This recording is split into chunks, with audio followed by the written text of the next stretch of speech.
Nika Karel aborde une nouvelle journée faite d'incertitudes. Cette jeune fille mère est à l'image d'autres responsables de famille ou de parents d'étudiants gabonais bouleversés par l'actualité internationale du coronavirus.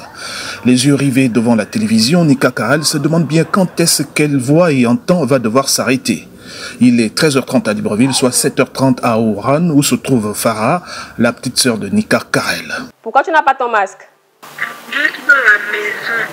À peine ont-elles amorcé l'échange que la liaison téléphonique fait des caprices. Nika Karel n'aura donc pas eu le temps de prendre plus de nouvelles de sa petite sœur.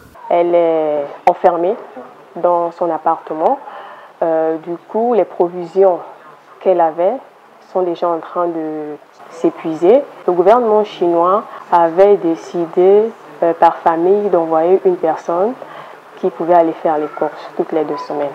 Le coronavirus, une actualité qui ne fait pas de gros titres dans la presse locale. Et c'est pour apporter des éclairages sur ce qui apparaît juste comme une curiosité pour beaucoup qu'Innocent Badouma anime depuis 3 semaines une chronique quotidienne sur sa page Facebook. Surtout quand il y a eu la panique au niveau des parents d'élèves au niveau du Gabon. Donc c'est à cet instant que j'ai estimé qu'il fallait donner la bonne information. Il y avait aussi beaucoup de fake news. Par exemple, on pensait que la meilleure solution pour les enfants, c'était de les rapatrier, mais ça présentait plus de dangers de rapatrier un enfant que de le laisser sur place. Depuis l'apparition du virus tueur, l'aéroport international Léon Mba de Libreville s'est imposé un dispositif d'alerte à l'épidémie. Tous les passagers à destination du Gabon sont checkés sur place avec une caméra thermique chargée de relever leur température corporelle. Pour l'instant, on prend des précautions.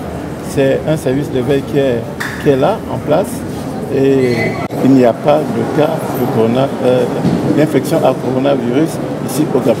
Le Gabon a décidé d'élever le niveau de surveillance du coronavirus, une épidémie désormais déclarée par l'Organisation mondiale de la santé comme urgence sanitaire mondiale.